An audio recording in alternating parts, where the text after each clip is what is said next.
score 40-36. While Judge Barbara Perez has it 39-37. All for the winner by unanimous decision, the crown jewel.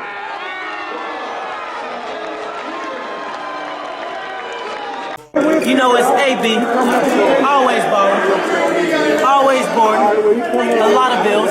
You know what's going on, man. You know, shout out to Crown Jewels Boxing, man. You know, my people.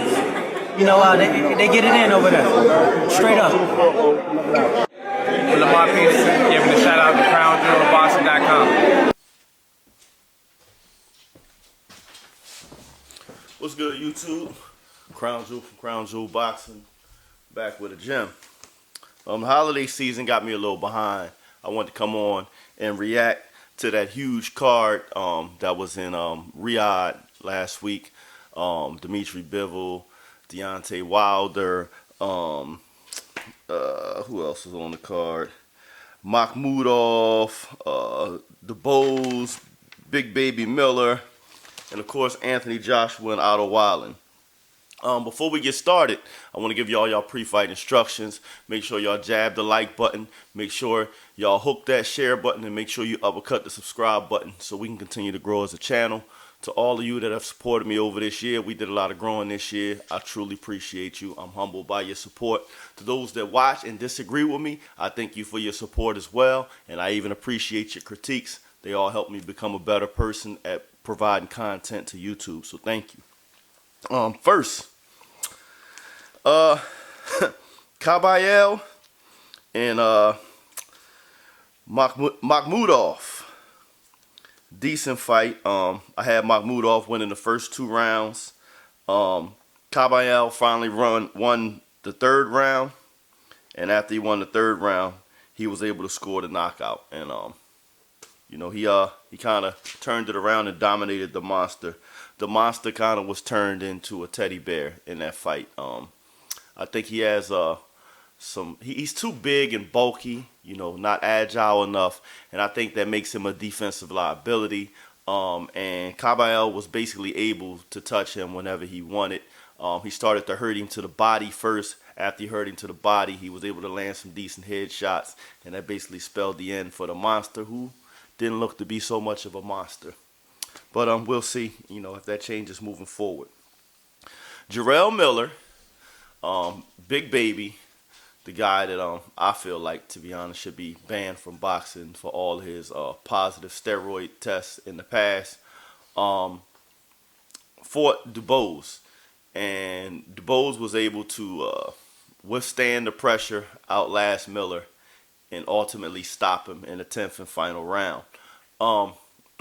Not to be outdone, you know, there was some foul play on DuBose's part too, but it's hard to feel sorry for a guy that's been a steroid cheat on several occasions.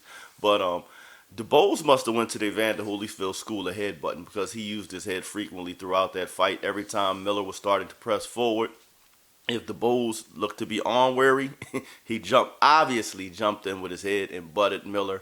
I didn't hear Miller complain about it, because Miller also had some dirty tactics. The one good round he had, which happened to be the 4th round, the only round I actually gave him in the fight, he was holding the back of DuBose's head and hitting it with uppercuts. So that was foul play on both sides. So if it's fair, it ain't foul. You know what I mean? Both guys had some questionable tactics, and DuBose just, I think, wanted it a little more.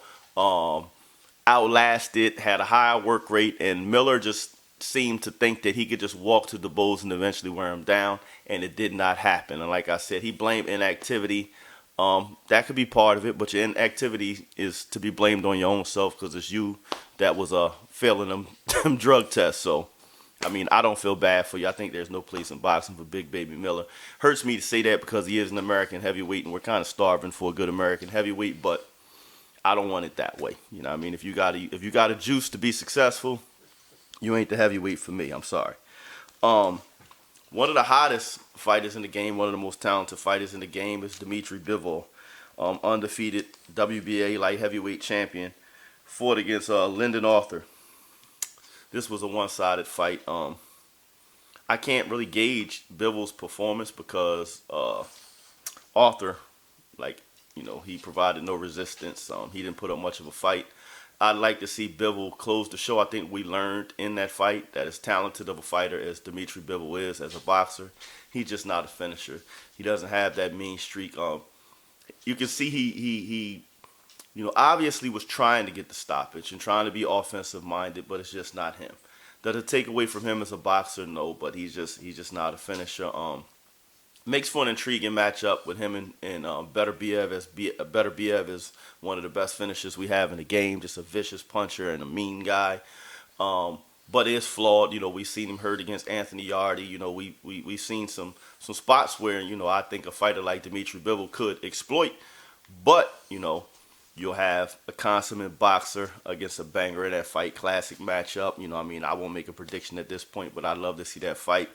But like I said, not much to talk about with Dimitri Bivol because the fight was just completely one-sided.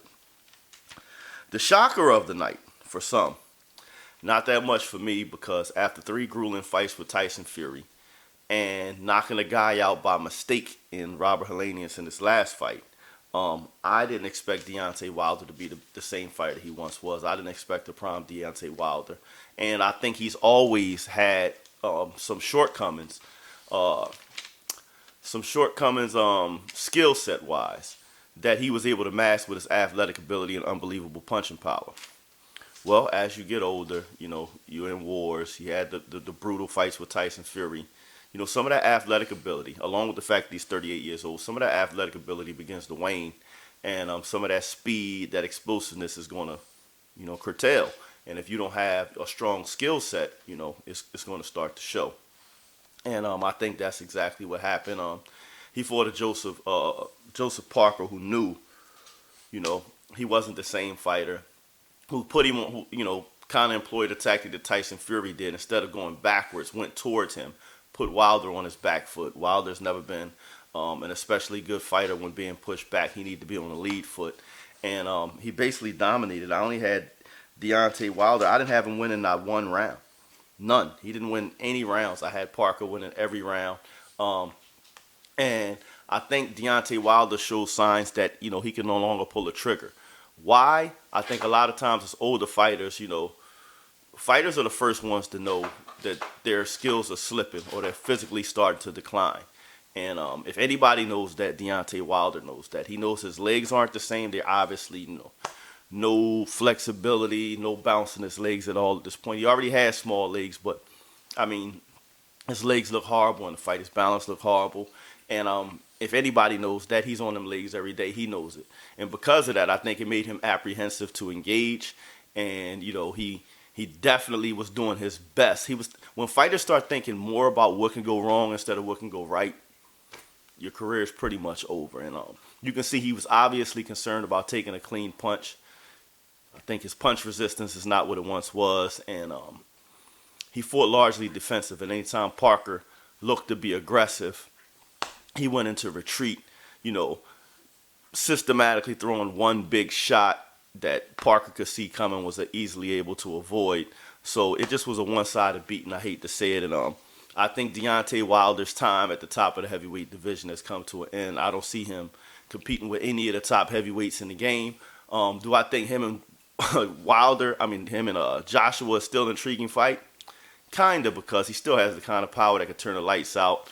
Joshua still has a very suspect chin, and he makes amateurish mistakes as well. But to be honest, I hope, Deontay Wilder made wise decisions with his money, and I wouldn't be mad at seeing him go ahead and retire instead of becoming a gatekeeper for the younger guys coming up in the game. I hate to see our guys go out like that. He had something like 11 title defenses. I think, Al Heyman did a good job of orchestrating his career and putting him against guys that he can shine and do well against.